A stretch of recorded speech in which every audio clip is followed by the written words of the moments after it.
Pois bem, a série As Leis Bíblicas para Triunfar. Se eu não me engano, já está no segundo mês que nós estamos nessa série de mensagens. E o que é triunfar?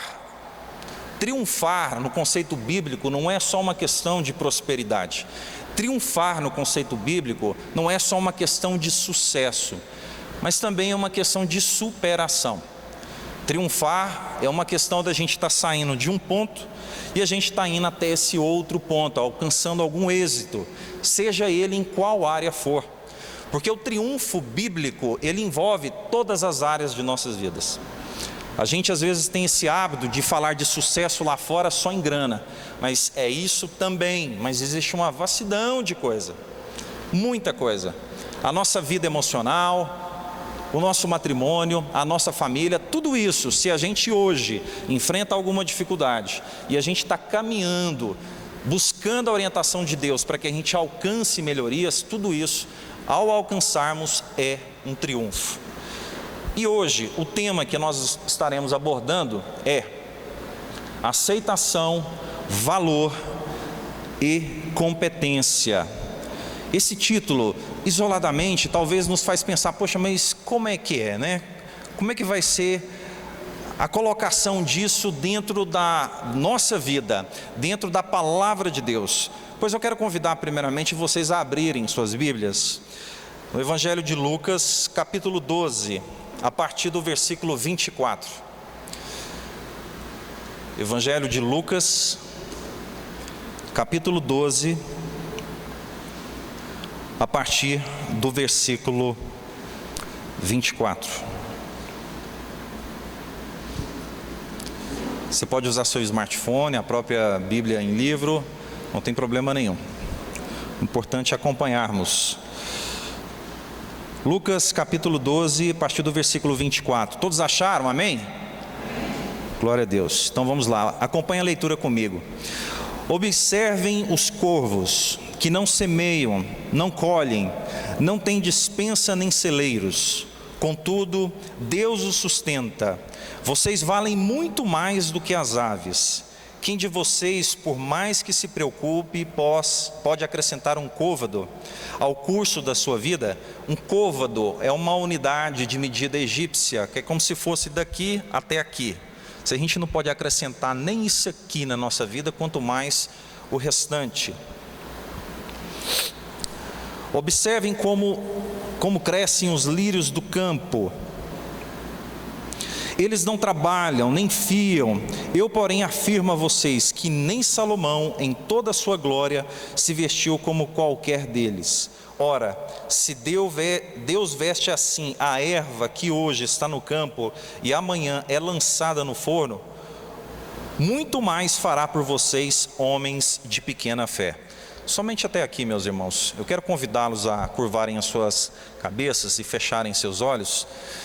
Quando a gente pede para curvar a cabeça e fechar os olhos, a simbologia é de reverência e o fechar os olhos é para nós concentrarmos naquilo que vamos falar. Pai amado, em nome de Jesus, te pedimos, ó Pai, entendimento e que Teu Espírito Santo nos dê a revelação necessária, pois cada um aqui, ó Deus, absorve a mensagem na sua forma de ver as coisas. Que o Teu Espírito coloque aquilo que exatamente a pessoa precisa de escutar. Senhor, fale com todos eles, que seja a Tua palavra e não a minha, ó Pai.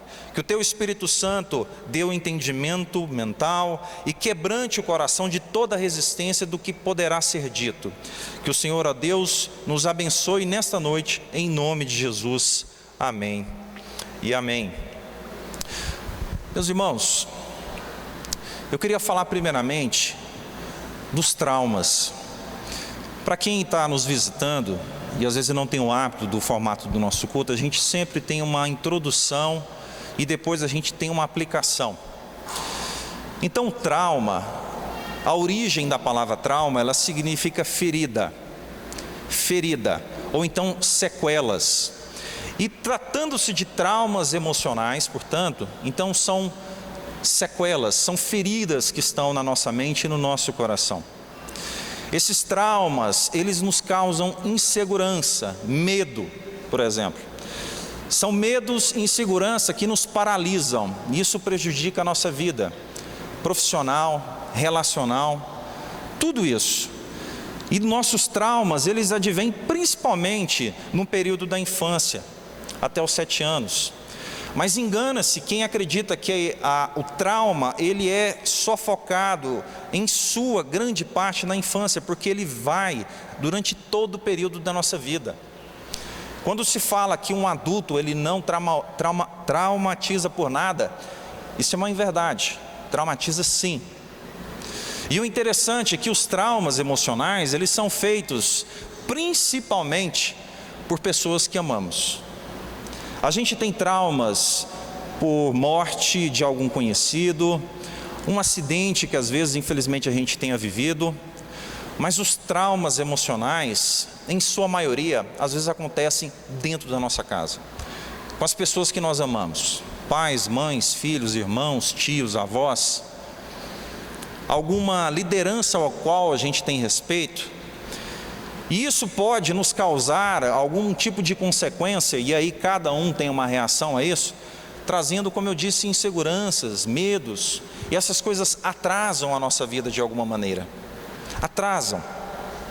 Ocorre que nós temos como um dos pontos de traumas emocionais o sentimento de desvalor.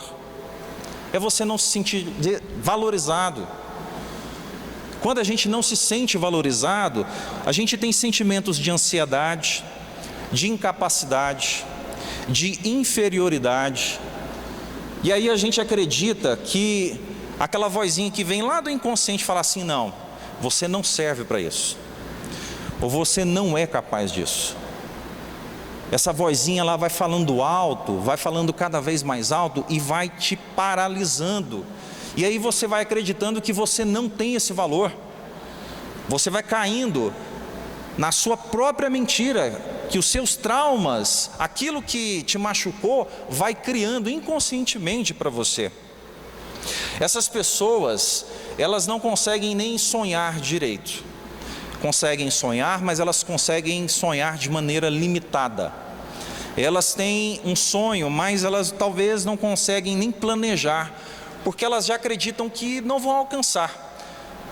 Elas já têm uma crença negativa dentro delas, achando que não vou alcançar, então eu não vou nem planejar. Para que eu vou planejar? Essas pessoas, elas saem perdendo nisso. E aí vem aquela vozinha de novo: não faz isso que não vai dar certo. Ou então, você não é capaz de fazer melhor do que você já fez. Ou seja, você não consegue se superar. E isso aqui eu estou falando tudo aquilo que nós mesmos provocamos dentro da nossa mente, de acordo com tudo aquilo que a gente carrega de bagagem dentro da nossa vida. Tem um doutor, que ele é cirurgião plástico, ele viveu ali entre 1889, morreu em 1975, e ele escreveu um livro, esse livro chama New Faces, New Futures. Olha lá, o nome dele é Maxwell Maltz.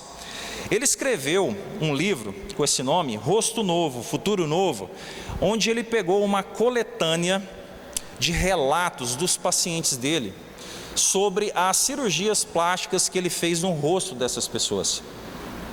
Essas pessoas, elas tinham uma baixa autoestima, elas tinham uma autoimagem negativa. E ele, por meio desse experimento científico, obviamente ele cumpria o papel dele como cirurgião, mas ele começou a observar, e aí assim ele fez o livro e os relatos, que essas pessoas, à medida que fariam aquelas cirurgias plásticas, no caso dele especificamente no rosto, mas eu até aumentaria aqui, que a cirurgia plástica de uma maneira geral, ela traz uma autoconfiança. Essas pessoas, elas durante um bom tempo, elas começaram a ter uma autoimagem já melhorada. Elas começaram a confiar mais, elas começaram a ter menos ansiedade. Portanto, naquele período que ele fez essas entrevistas, ele acreditou que isso é algo que poderia mexer de maneira definitiva na autoimagem que cada pessoa tem. Mas ocorre que não foi bem assim que aconteceu. Passaram-se uns anos, esse Dr. Maxwell, ele começou a reparar atendendo seus pacientes em retornos durante esses anos, que essas pessoas voltaram a se sentir patinhos feios, voltaram a ter uma baixa autoestima, voltaram a ter uma imagem distorcida, não condizia com aquilo que elas realmente eram. Acontece então que ele entendeu de que então não adianta nada, na verdade é algo passageiro. Ele então, quando foi em 1960, ele escreveu um outro livro, que se chama Psycho-Cybernetics, chama Psicocibernética em português. Isso lá por volta de 1960. Ele percebendo que a cirurgia plástica, ela não muda necessariamente de maneira definitiva a autoimagem de uma pessoa, ela começou então a tentar estudar e a promover a mudança das pessoas, mas não mais por causa dos resultados da cirurgia plástica. E o interessante é que aí depois ele colocou assim a seguinte frase, olha lá no telão. Ele colocou assim: é impressionante a forma como a imagem que temos de nós influencia nossas ações e atitudes, e principalmente nosso relacionamento com os outros. Ou seja, ainda lá no telão, a imagem própria de cada indivíduo é um conjunto de sensações e conceitos que ele formou a respeito de si mesmo. Gente, a maneira que nós nos enxergamos, ela fala diretamente da maneira que nós vamos nos relacionar com o mundo. Tem uma analogia que eu até utilizei na quarta-feira, quando eu estive pregando, que é justamente qual é a lente que você usa para enxergar a si mesmo, olhando para dentro, e também como que você enxerga a sua relação com o mundo. Se a sua lente ela estiver embaçada, se a sua lente ela estiver distorcida da maneira que você interpreta os seus sentimentos e aquilo que você enxerga com o mundo, você vai enxergar as coisas de maneira errada, de maneira totalmente distorcida. A gente é aquilo que pensa que é. Então, se você tem algo de maneira distorcida, isso vai atrapalhar da maneira que a gente vai se relacionar. O que vemos e sentimos irá definir a maneira que a gente vai se relacionar com as pessoas e, inclusive, com Deus. Inclusive com Deus. Olha só a importância da gente entender, para você ver que eu estou fazendo uma introdução da origem, do porquê, para a gente depois cair na parte bíblica. Afeta diretamente a maneira que a gente vai orar, a maneira que a gente vai pedir, afeta diretamente naquilo que a gente vai suplicar, no nosso posicionamento perante a membresia, perante a sociedade, tudo está envolvido. Portanto, nós temos 3 componentes que definem uma autoimagem equilibrada e sadia. E a primeira coisa, eu ainda estou na introdução, a primeira coisa fala assim: o sentimento de aceitação, a sensação de que se é amado. Esse é o primeiro componente. Nós temos que nos sentirmos amados. Todo ser humano, mesmo o mais casca grossa, mesmo aquele de coração duro, ele tem que se sentir amado, ele tem que se sentir aceito, ele tem que se sentir pertencente a um grupo, a uma família. É inevitável que ele tenha que ter essa sensação para que ele tenha uma boa autoimagem para ele e dele. Olha só o que significa então exatamente o sentimento de aceitação. Acompanhe comigo lá no telão, por favor.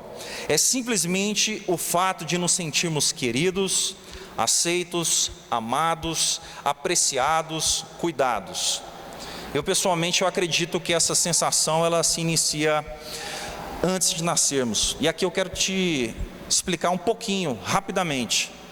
Para quem é gestante, é muito importante, porque já existem estudos e mais estudos da psicologia colocando de que a aceitação, ela começa nesse momento. Se tem uma mãe, principalmente, e um pai que não desejam a gestação, essa criança de alguma maneira ela vai sentir. Quais são os reflexos que isso vai acontecer depois, se houver uma rejeição? Ainda há um estudo sobre isso. Mas certamente tudo aquilo que uma mãe e o pai ali, se estiverem juntos, estiverem passando para o filho, há uma consequência sim de aceitação. Olha a importância de fazermos toda e dar toda atenção, inclusive a partir deste momento. Mas tem um segundo componente da autoimagem que a gente tem, que é o senso do valor próprio. O que é o valor próprio? Olha lá no slide. É uma consciência e crença interior que afirma: eu tenho valor, valho muito, tenho alguma coisa para oferecer a outros. Perceba. Então a primeira coisa, a sensação de aceitação. A segunda coisa é você saber que você vale alguma coisa. Vale sim. E o terceiro, para fechar, é o senso de competência. Todos nós temos que ter esse senso de competência na vida. E o que significa exatamente? Olha lá a definição no telão. Trata-se do conceito emocional que afirma: sou capaz de fazer esse trabalho. Tenho alguma coisa para oferecer, sou capaz de fazer esse trabalho, consigo suportar essa situação, sinto-me capaz diante da vida.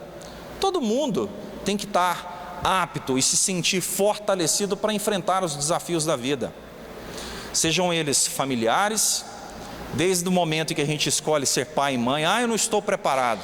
Ou quando a gente vai galgar cargos lá fora profissionalmente, ou quando a gente vai empreender, tudo isso, todos nós, de alguma maneira, a gente tem sim que estar exercendo a questão da competência. Então a gente tem que ter essas três sensações para que a gente tenha uma autoimagem bem formada.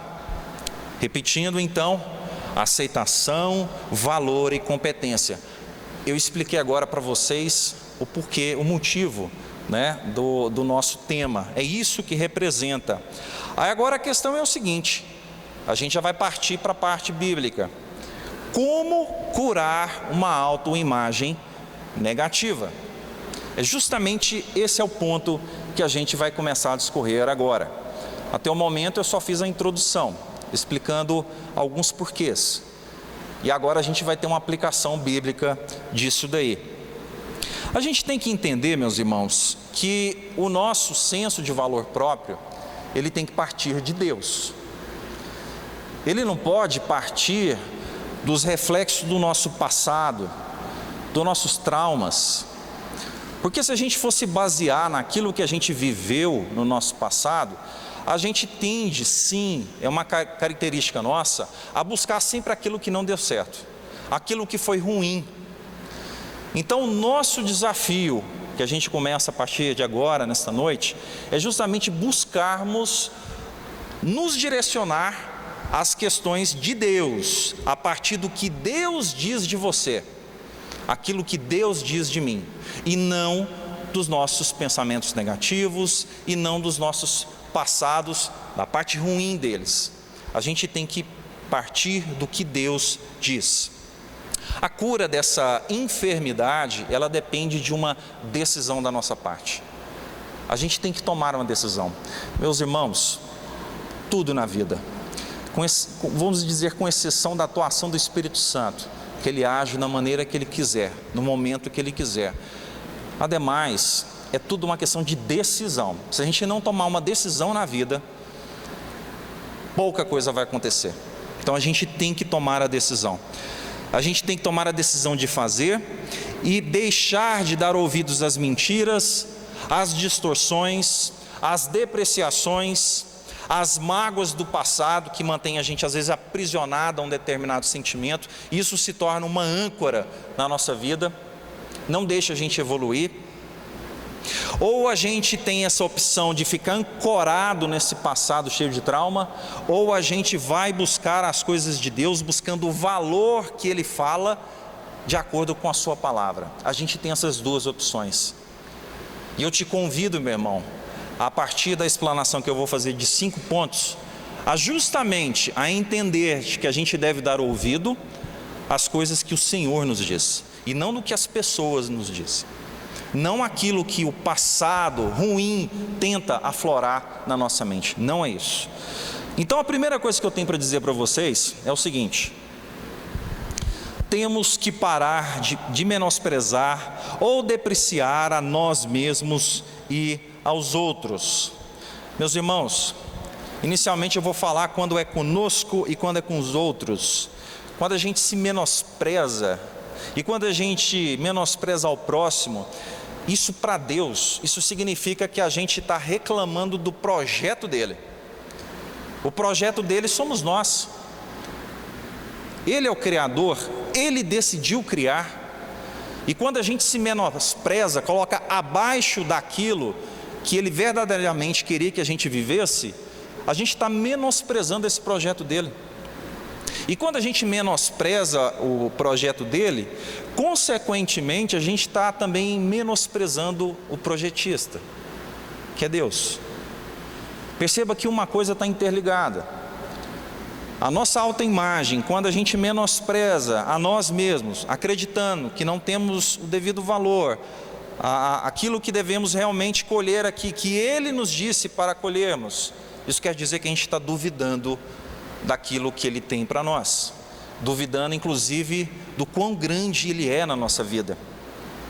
Acontece, meus irmãos, que eu vou citar aqui, por exemplo, alguns exemplos. Você menospreza ou deprecia alguém, no caso, o próximo, ofendendo de uma maneira sutil. Isso é menosprezar. Quando você tenta matar uma pessoa na unha, ou ofender com educação, de maneira proposital e vingativa, isso é menosprezar alguém. Você já está praticando aquilo que não nos é orientado.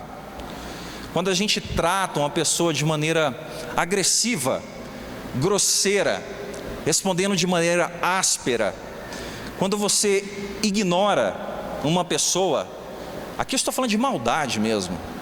Eu não estou falando aqui de situações que possam ser altos e baixos da nossa vida, porque todos nós temos situações de altos e baixos, mas aqui eu estou dizendo de pessoas que adquirem isso como verdade para a sua vida, aquilo que é uma grosseria desmedida, não pensa 3 vezes para fazer isso, respostas ásperas, ou então simplesmente a pessoa ignora, tenta ser ruim.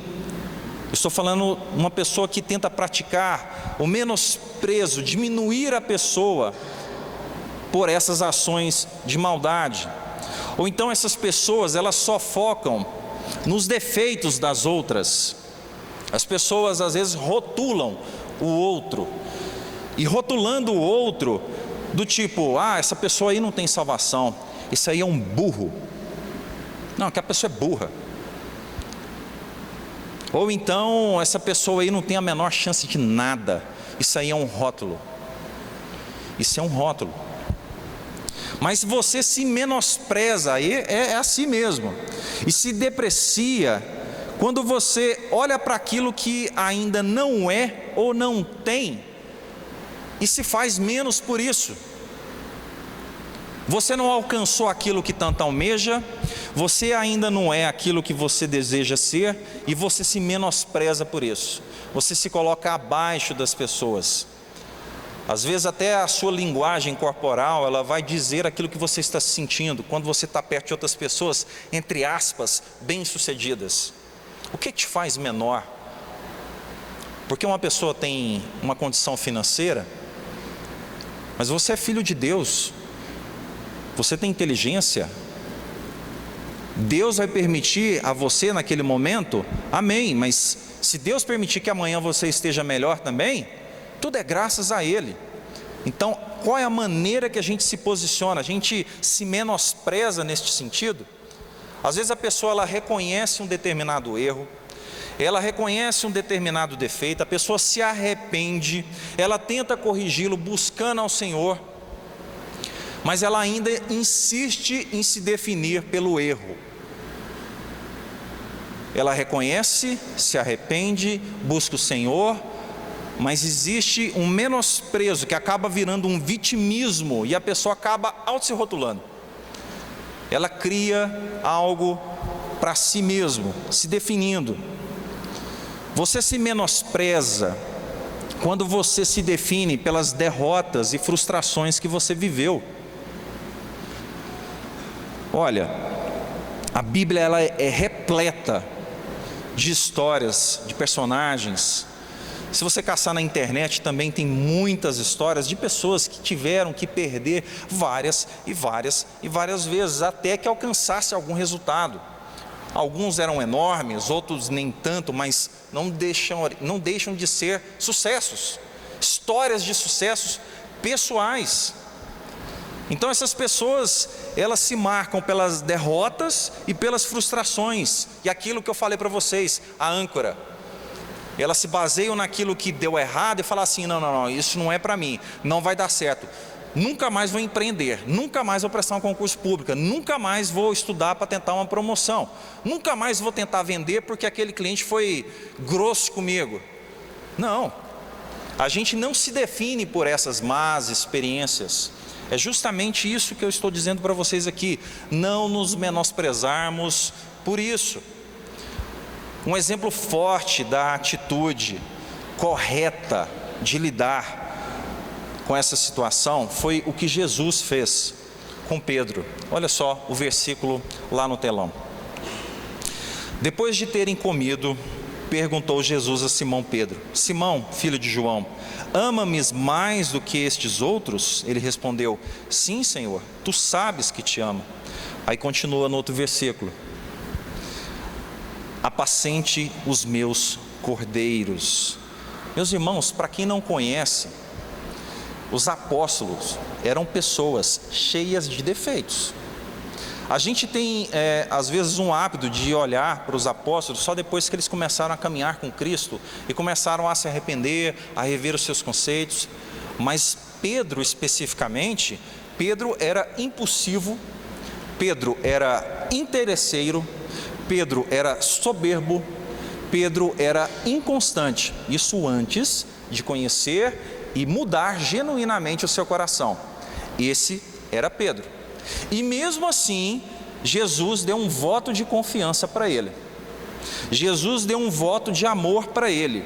E a partir do momento que Jesus deu esse voto de amor e de confiança para ele, ele passou a ser constante, ele passou a ser corajoso, ele passou a ser líder, homem de fé, homem de oração. Perceba que o que Cristo fez com Pedro, Ele ainda faz hoje conosco. Ele faz conosco. Ele nos dá a confiança, Ele nos dá um voto de amor para que a gente recupere essa autoimagem, que a gente não caia nessa mentira de acharmos que não somos competentes e capazes, parar de nos menosprezarmos. Mas tem uma segunda coisa que eu queria falar para vocês. Saiba que você foi criado para ser o melhor de si mesmo. Sim, você não está competindo com o irmão ao seu lado. Você está competindo com você mesmo. Nós estamos aqui falando de questões espirituais. Eu não estou falando de prestar Enem, prestar concurso, não. Eu estou falando da caminhada espiritual. Você está seguindo e está disputando com você mesmo. Então a gente tem que procurar ser o melhor de nós mesmos. Olha só o que a palavra fala em Gênesis capítulo 1, versículo 26. Também disse Deus: façamos o homem à nossa imagem e semelhança, conforme a nossa semelhança. Meus irmãos, a gente está acostumado, às vezes ler esse versículo aqui, a gente não entende a profundidade dele. De todas as criaturas que Deus fez, nós, os seres humanos, fomos os únicos que recebeu essa questão de sermos a imagem e a semelhança dele. Quando fala isso, para quem não entende, vai falar assim: mas quer dizer que Deus tem perna, tem corpo? Não, Deus é espírito. Não é neste sentido que o Senhor está falando. Isso quer dizer que a gente então é uma divindade ou um semideus? Claro que não, claro que não. Quando a gente é comparado à imagem e à semelhança de Deus, isso quer dizer que nós temos características parecidas com Deus. porque Ele assim o quis. Então, por exemplo, nós somos racionais. Deus é um ser racional. Nós somos criativos. Nós expressamos vontades. Nós tomamos decisões. Nós amamos, porque o amor é Ele. Seria impossível nós amarmos, que o amor vem dEle. Temos bondade, caridade, lealdade, as mais variadas boas ações. Vocês acham que isso advém do nosso lindo coração? Não.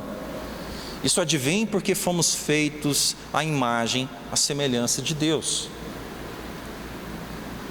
Eu não vou adentrar aqui, mas faço um parênteses. A parte ruim da história ao qual fazemos, ela é dureza do nosso coração. E a culpa é nossa, não é do Senhor. Somos nós que provocamos e buscamos. Mas perceba isso. O salmista, ele sabe o quanto fomos privilegiados por Deus. Olha lá no telão o versículo, você vai entender. Que é o homem que dele te lembres? E o filho do homem que o visites? Visite-o, no entanto, por um pouco menor do que Deus, e de glória e de honra o coroaste. O texto está um pouco complicado, vamos colocar numa tradução mais fácil de entender, nova tradução da linguagem de hoje. Esse mesmo texto, nessa tradução, ela fala assim: que é um simples ser humano para que penses nele? Que é um ser mortal para que te preocupes com ele? No entanto, fizeste o ser humano inferior somente a ti mesmo, e lhe deste a glória e a honra de um rei. Olha o salmista, ele reconhecendo de que Deus nos fez tão próximos a Ele, tão próximos. Por isso que a gente deve buscar nos assemelharmos ao Senhor. Tanta coisa que a gente tem que buscar. A grande questão disso daqui, que destrói a nossa autoimagem, é justamente o fato de que a gente se afasta de Deus. Quando a gente se afasta de Deus, a nossa autoimagem, ela não está ligada mais a Ele, porque a gente tenta criar a gente tenta criar os nossos valores. Deus mandou o seu único filho, sacrificou Ele, para que a gente pudesse ser salvo, para que a gente seguisse os caminhos dEle. Então, quando a gente fala assim, tá, mas o que eu devo ser? Qual a autoimagem que eu devo ter? Qual o valor? Qual a aceitação? Qual a competência que eu devo ter? Tem que olhar para Cristo. A gente tem que olhar para Cristo, ser a semelhança dEle. Quanto mais a gente se desvencilhar dEle, a gente mais estará perdido e ligado aos nossos traumas, ligado às nossas infelicidades, largados às nossas luxúrias, largados a tudo aquilo que há de errado, porque a gente vai ter um autoconceito, uma autoimagem daquilo que o mundo promove. Quando a palavra nos diz que para semelharmos e termos a imagem de Cristo, a gente deve buscar o caráter dele. Então a gente tem que entender que caráter é esse, quais são as coisas boas que ele nos ensina. Mas, meus irmãos, eu quero que você repita neste momento, porque esse é um momento que a gente tem que entender, de que sim, você tem que ser melhor do que si mesmo. Repita comigo, por favor: eu fui criado para ser o melhor de mim. Competitividade, ambição, deixa essas coisas lá para fora. Esse mundo de selva vai exigir essas coisas mesmo, e não vai ter outra forma. Mas na caminhada espiritual, na caminhada relacional, na caminhada familiar, e sim, como testemunho profissional, a gente tem que buscar isso daqui. Eu tenho uma terceira coisa para falar para vocês. Não permita que as pessoas tirem de você o seu valor. E nesse aspecto aqui, eu queria falar que você não pode deixar que as pessoas tirem seu valor, por exemplo, nas relações abusivas, abuso físico, abuso verbal, E aqui eu não estou falando de você estar numa empresa e você recebe uma bronca, um feedback, ou então você que é filho recebe ainda mais novo uma bronca de um pai, de uma mãe, não. Eu estou falando aqui de relações abusivas, eu falo de xingamentos, humilhações, agressões. São coisas que a gente não pode deixar com que tirem o nosso valor. Eu falo isso agora da perspectiva de pai. Talvez um filho pequeno, um filho adolescente escutando isso, não teria muito atuação. Mas agora, uma vez adultos e entendendo daquilo que acontece, a gente deve fazer o que é correto dentro da nossa casa. A maturidade, ela tem essa vantagem, né? Porque ela nos coloca para que a gente tenha uma percepção melhor de nós mesmos e do mundo. Então a gente tem que usar isso a favor. A gente não pode entrar na fase adulta e nos tornarmos adolescentes, né? Que o pessoal usa esse termo. E aí a gente acaba não amadurecendo, não sabendo fazer e colocar na prática aquilo que a gente aprende. Isso é como se fosse uma adolescência, porque é uma rebeldia. Aí a gente acaba não conseguindo transmitir isso dentro da nossa casa. E aí pessoas tiram o seu próprio valor, porque a gente pratica isso dentro da nossa casa, nas relações maduras ou nas nossas relações de pais e filhos. Agora, meus irmãos, mesmo cristãos, nós devemos sim nos posicionar. A gente tem que se posicionar.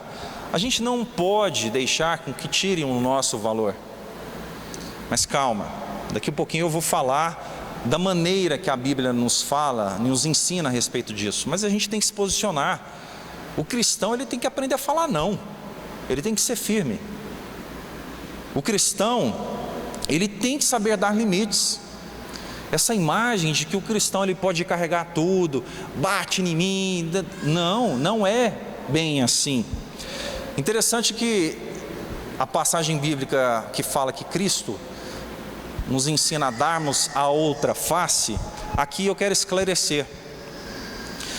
O contexto dos versículos anteriores e posteriores, eles indicam principalmente, existem algumas versões teológicas disso, é principalmente quanto a devolvermos na forma de vingança. E a outra perspectiva é sobre daquilo que Cristo também estava enfrentando naquele momento, é sobre uma perseguição religiosa. De toda forma, quando as pessoas lá fora nos acusam de que não podemos dar a outra face, a gente tem que entender que é o seguinte: a gente tem que buscar os princípios bíblicos para reagirmos. Não é fácil. É mansidão, equilíbrio, são alguns exemplos. Mas isso não quer dizer que a gente não tenha que reagir. Por exemplo, as nossas relações civis lá fora, às vezes nos obrigam a tomarmos medidas. Às vezes a gente tem que registrar a identidade, registrar uma empresa na Jussego. Às vezes a gente tem que, sim, entrar na justiça contra alguma situação. E isso um cristão não pode fazer? Não é isso. A gente, quando tem uma relação civil, a gente tem coisas para fazer que são normais, são permitidas, são lícitas, não há problema. Quer dizer que se acontecer algum crime contra a sua pessoa, contra a sua família, você não vai registrar a ocorrência, porque você não pode, você vai dar a outra face. Percebam, a gente tem que ter um entendimento correto do que é dar a outra face. A questão é muito mais a maneira que nós vamos reagir às questões da vida.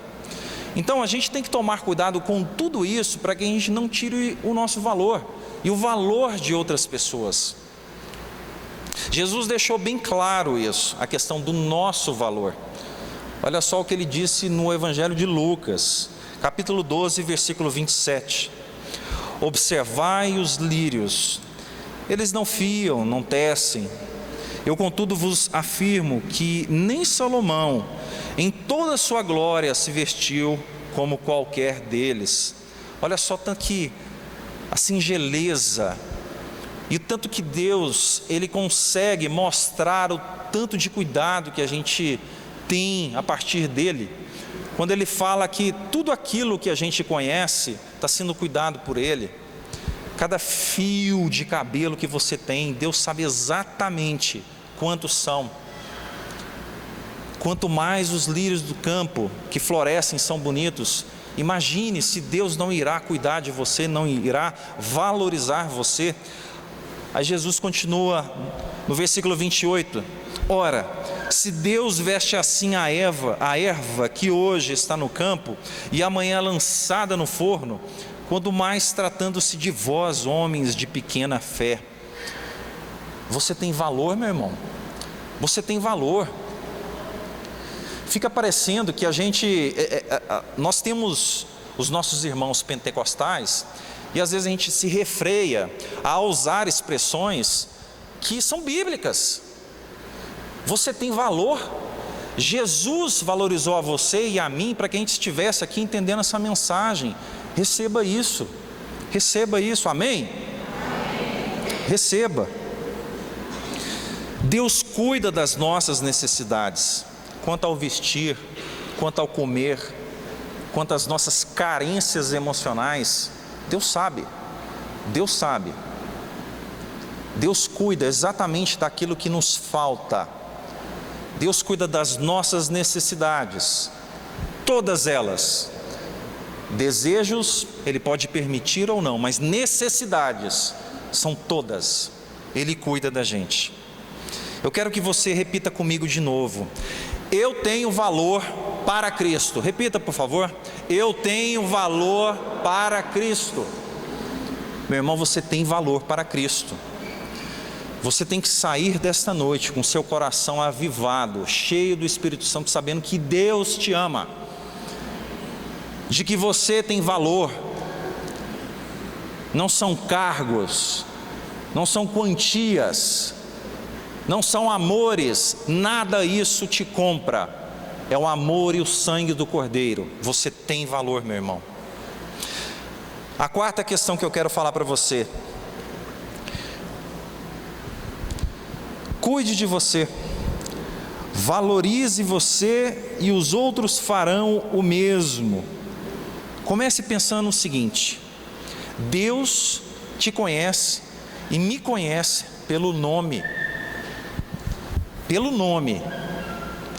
Quando a gente está na nossa relação de fé, nas nossas dificuldades, a gente tem às vezes a incerteza de que Deus não está nos vendo, de que Deus não sabe exatamente a particularidade que a gente precisa. A gente acredita nisso, muitas vezes, infelizmente.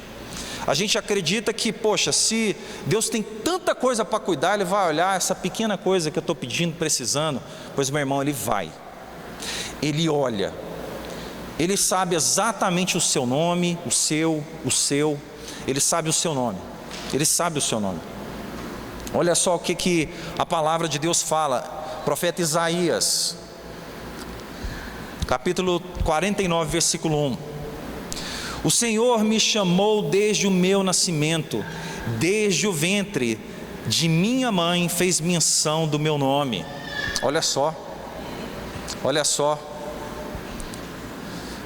Deus sabe o nome dela, já antes de vocês colocarem. Deus já nos chama desde o ventre da nossa mãe pelo nome, antes mesmo de acharmos que vamos escolher qual que vai ser, menino ou menina. Deus já te chamava pelo nome. Em João 1,42, Jesus olhou para ele e disse: você é Simão, filho de João, mas agora se chamará Cefas, Pedro. Quando Deus, Cristo, Jesus, chamou Pedro dessa maneira, você acha que ele tinha perguntado como é que é o nome dele? Não, Deus sabe o seu nome. Ele já chegou diretamente. No Evangelho de Lucas, capítulo 1, versículo 30, fala assim: mas o anjo lhe disse: não tenha medo, Maria, porque você foi abençoada. Deus enviou o anjo para falar com Maria e já sabia o nome. Deus nos trata pelo nome.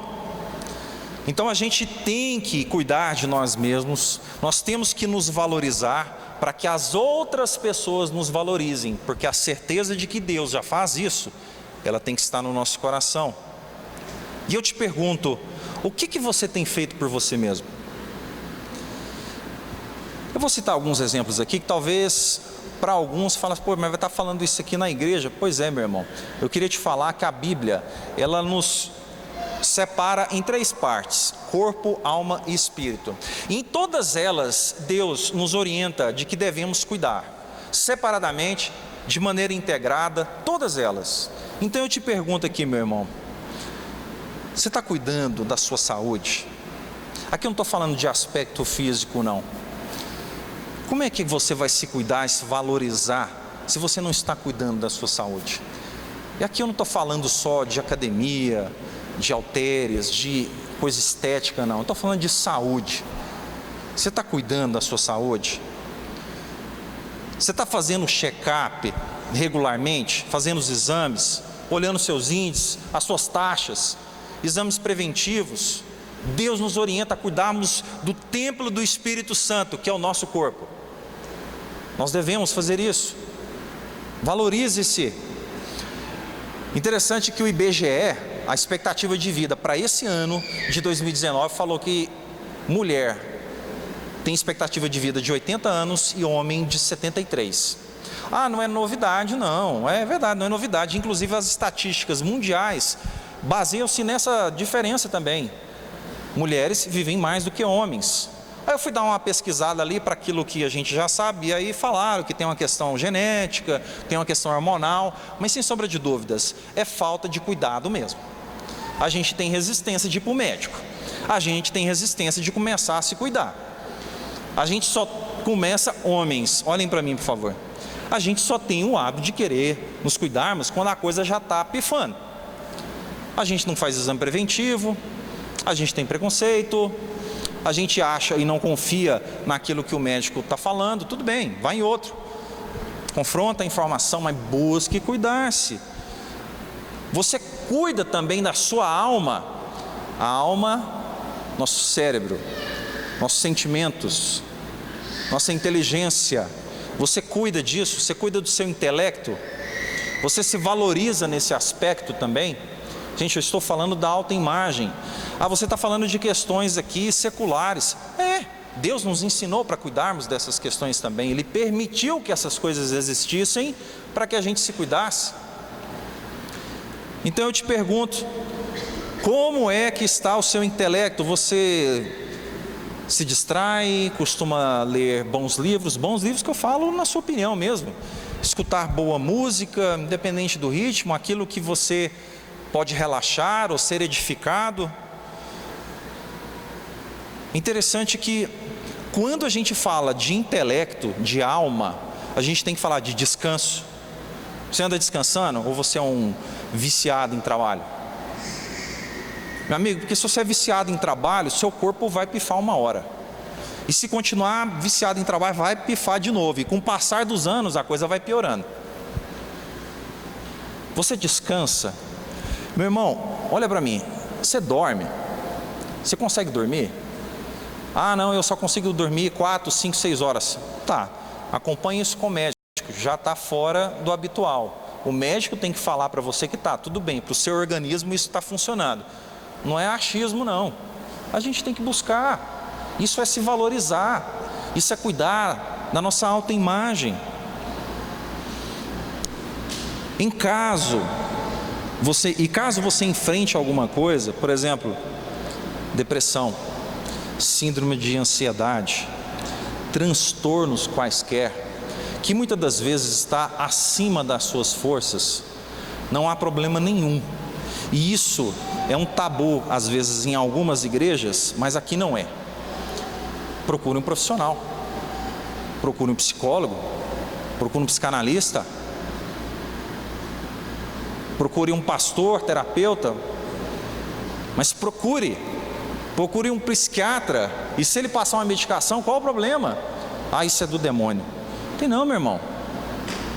Deus criou todas as coisas, inclusive a nossa inteligência, a nossa imaginação, tudo, a nossa criatividade, se Deus permitiu que essas coisas existissem e nos fizessem bem, é porque tudo estava no plano dele, e a gente tem que correr atrás. Isso também faz parte de cuidarmos da nossa alma, isso é cuidar de você, isso é se valorizar. E o interessante é que a gente tem a terceira questão, né, que é cuidarmos do espírito. E aqui eu até fiz uma anotação, coloquei assim: não tente parecer espiritual. Não tente. Quando a gente congrega uma igreja, as pessoas que não são da igreja, elas às vezes têm um estereótipo daquilo, inclusive, que passa na TV, porque as pessoas tentam ser espirituais daquilo que às vezes não são, simplesmente para fazer um marketing. Meu irmão, não tente ser, seja efetivamente. Eu não estou falando aqui de jargões crentes, não, eu estou falando de uma vida de santidade. É ler a palavra, é buscar amar o próximo, é jejuar, é tentar ao máximo ser manso nas situações da sua vida. Isso é buscar santidade, isso é ser espiritual. Jejue, está muito em baixa isso hoje em dia. Jejue, é bíblico. Não vou adentrar aqui na explicação disso, mas jejue. Não tente ser, não tente aparentar, seja, e as pessoas vão perceber naturalmente. Você será a Bíblia que as pessoas estarão lendo, interpretando. Você não precisa ser chato, você não precisa ser caricato. As pessoas perceberão isso, graças a Deus. Eu posso falar aqui daquilo que eu conheço e vejo nos nossos irmãos, cada um buscando o seu propósito, cada um buscando a sua santidade. E é isso que a gente deve fazer, buscando melhorar a nossa fé. Interessante que quando a gente se valoriza, eu estou citando muitos exemplos para que a gente entenda a aplicação de tudo que eu estou falando. Quando a gente se valoriza, quando a gente se posiciona, as pessoas nos enxergam diferente. Se você se menospreza, a pessoa vai perceber isso, ela não vai querer, às vezes, nem se aproximar de você. Quando você se posiciona, quando você é uma pessoa firme, decidida daquilo que você crê, dos seus valores e até mesmo das suas intenções, as pessoas vão enxergar isso também. E repito, é até uma questão de leitura corporal. As pessoas vão enxergar isso em você também. Tudo muda. Quando a gente se valoriza, quando a gente se dá esse valor e crê naquele que realmente dá o valor para nós, que é Cristo, e assume isso, as pessoas começam a olhar diferente para a gente.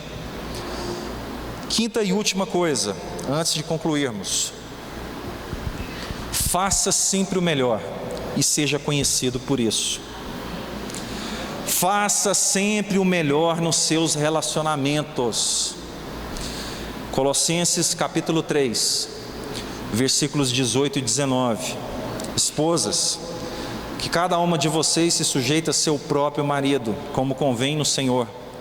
Maridos, que cada um de vocês ame a sua esposa e não a trate com amargura. Olha aqui para mim. Cristianismo sempre vai ser contra a cultura.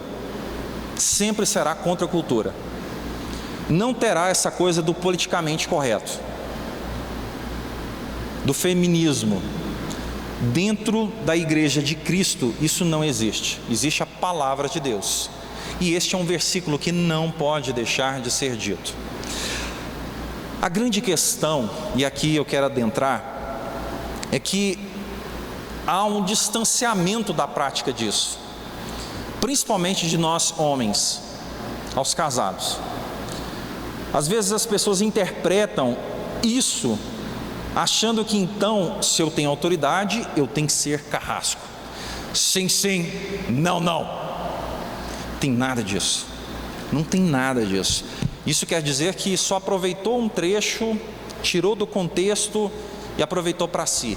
Tem que ler antes, tem que ler depois, porque esse versículo, ele fala de que a gente deve, sim, ter a autoridade no nosso lar, mas a gente tem que ser o líder estando à frente da nossa família. Homens, a gente tem que estar à frente da nossa família, levando as pedradas, as flechas, tudo aquilo que de ruim o mundo tiver contra a sua esposa, contra os seus filhos, somos nós que temos que estar à frente, é nós que temos que estar firmes. Eu gosto muito mais de enxergar essa questão da autoridade, principalmente, existe uma questão hierárquica bíblica, mas também creio que uma questão horizontal ao qual o homem vai à frente, protegendo a sua família.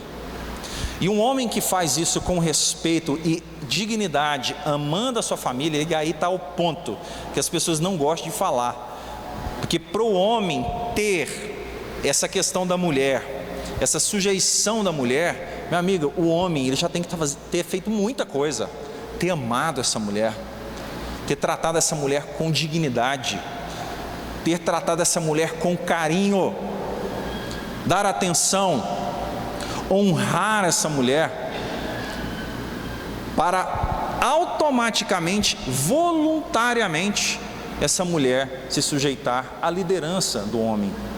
Esse é o conceito bíblico, mas só contam o trechinho. Interessante que para casamento, eu sou casado, vai fazer 20 anos agora em dezembro. Casamento tem que ter amor, tem que ter respeito. Mas uma coisa que eu aprendi é que a gente tem que deixar de ser egoísta para a gente conseguir ter um casamento longevo. A gente tem que deixar de ser egoísta para a gente conseguir manter um relacionamento, porque vai ter que ceder. Porque se ficar só o cara lá liderando, eu mando, eu faço, eu aconteço, o casamento ou não perdura, ou quando perdura é um casamento adoecido. E não é isso que Deus nos ensina, não é isso. Se a gente não praticar o cristianismo dentro da nossa casa primeiro, é dentro de casa que a gente tenta praticar, errando, aprendendo, mas firme numa evolução da prática daquilo que Cristo nos ensinou, os nossos filhos vão falar o quê? Da nossa inconstância, da nossa incoerência. O que a gente vai conseguir passar para eles? O que a gente vai conseguir passar para eles? Interessante que em Colossenses, capítulo 3, versículos 20 e 21, nos ensina a também fazermos o melhor para a nossa família. Falando assim: filhos, em tudo obedeçam a seus pais, pois fazer isso é agradável diante do Senhor. Pais, não irritem os seus filhos para que eles não fiquem desanimados. É outro versículo que carece de um maior detalhamento aqui que eu quero fazer com vocês, para que a gente faça sempre o melhor. Lembrando, primeiro eu falei sobre a questão de tratarmos as nossas esposas. Então a gente tem que buscar ser o melhor marido para ela, não para os outros que estão vendo, estão achando que a gente é o melhor marido. Não, isso aí não. Eu quero saber se eu estou sendo o melhor marido da boca da minha esposa. É isso que a gente tem que procurar. E aqui, fazendo o melhor para a nossa família, coloca assim: filhos, logo disse, em tudo obedeçam os seus pais. E aqui eu vou falar especificamente do início desse versículo 20. Filhos, poucos jovens aqui, mas tem.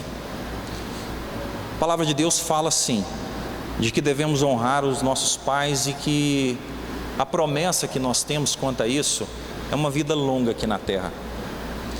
Talvez os jovens são poucos aqui, mas muitos aqui ainda têm os pais vivos e têm a condição de continuarem a honrar os seus pais.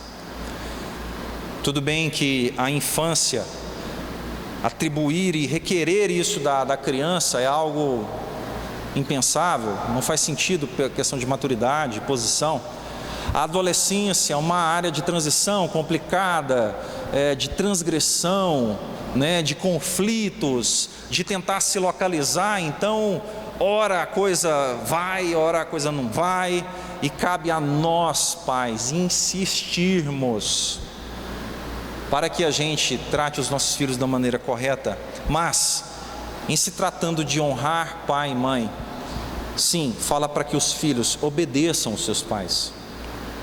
Essa é a palavra de Deus, não sou eu que estou dizendo. Obedeçam os pais. Obedecer é também saber escutar. Saber escutar. Infância, adolescência, tem que obedecer, tem que escutar, porque os pais são mais experientes, são mais maduros. É uma questão lógica. Depois que estão adultos, honrar pai e mãe é dar atenção, cuidar na velhice, visitá-los sempre que possível, acudi-los sempre que necessário. Tudo isso que nós, como adultos, podemos fazer por eles. E quando temos eles vivos, o privilégio de termos eles vivos, ainda assim, permitir com que eles nos oriente, puxa a orelha às vezes, mas isso é para o nosso bem, isso é honrar pai e mãe, tudo isso. Olha só, agora a segunda parte que fala dos filhos, no qual nós pais não devemos irritá-los. Aqui eu vou explicar a seguinte questão. Nós pais, nós temos que ter coerência, nós temos que ter regras claras e definidas, nós temos que nos vigiarmos para a gente não tratarmos com injustiça, principalmente quando tem irmãos, ou então quando a gente é liberal demais, ou quando a gente é severo demais, a gente está implicando nessa questão que a Bíblia está nos ensinando. Não comparar um filho com outro ou com outros, não comparar. E pais e mães na mesma sintonia de comando. A gente tem que, pai e mãe, a gente tem que conversar. Ó, a gente vai fazer isso com o nosso filho, ok? Tem que estar afinado. Tem que estar afinado. Então quando fala aqui, pais não irritem os seus filhos para que eles não fiquem desanimados, por exemplo, é tudo isso que eu disse para vocês aqui. Faltar coerência, faltar regra clara. E aí você comete uma injustiça, ou então você começa a comparar, ou então você é severo demais, ou então tudo é paz e amor, tudo liberal. Os extremos são prejudiciais. Os extremos são prejudiciais. Entenda o seguinte, a disciplina ela sempre será necessária. Sim, eles terão que escutar muita coisa que não querem, faz parte da idade, mas é necessário, tem que falar. Depois, quando estiverem mais velhos, nós somos assim, hoje a gente tem essa maturidade. Para quem é pai, ainda mais vai entender o que eu estou falando, sabe que nossos pais tiveram razão. É isso mesmo. E naquilo que eles não tiveram, a gente tem que aperfeiçoar, a gente tem a obrigação de aperfeiçoar, porque a palavra de Deus nos ensina inclusive isso. Gente, os nossos lares não são perfeitos. Quando a palavra de Deus nos ensina aquilo que devemos fazer, às vezes a pessoa fala, mas isso é uma utopia, e aí afasta de vez da palavra de Deus. Não, meu irmão, isso aí é o seu alvo, é o meu alvo. A gente vai errar, vai ter dia que você vai dar um berro com seu filho ali, vai ter um dia que você vai dar um tapa na bunda ali, mais esquentado, vai, mas a gente tem que buscar melhorar, nos arrependermos. Não está dando atenção para o pai, não vai visitar, tudo bem, às vezes está passando alguma situação que eles não sabem, mas quando é de algo voluntário, vai lá, toma iniciativa, procura, conversa. Poxa, seu pai, sua mãe, seu avô, sua avó, vai procurar, vai dar atenção. Para concluir, responda o seguinte, meu irmão. Eu tinha esquecido de passar esse versículo. De onde você quer tirar as impressões para formar a sua autoimagem? Das distorções da sua infância, de qualquer trauma, inclusive da vida adulta, da sua adolescência, das mágoas do passado e das falsas ideias que foram impostas a você? Ou você vai deixar com que Cristo assuma isso? Você vai escutar a opinião de Deus tem sobre você, vai deixar que Ele te programe, atingindo até o mais íntimo dos seus sentimentos? Qual dos dois? Eu comecei lá explicando a questão dos nossos traumas e termino justamente falando qual dos dois caminhos que você vai decidir. Aquilo que faz uma âncora na sua vida, ou você vai escutar a verdade de Deus para a sua vida? Essa decisão é sua, ninguém pode tomar por você, somente você.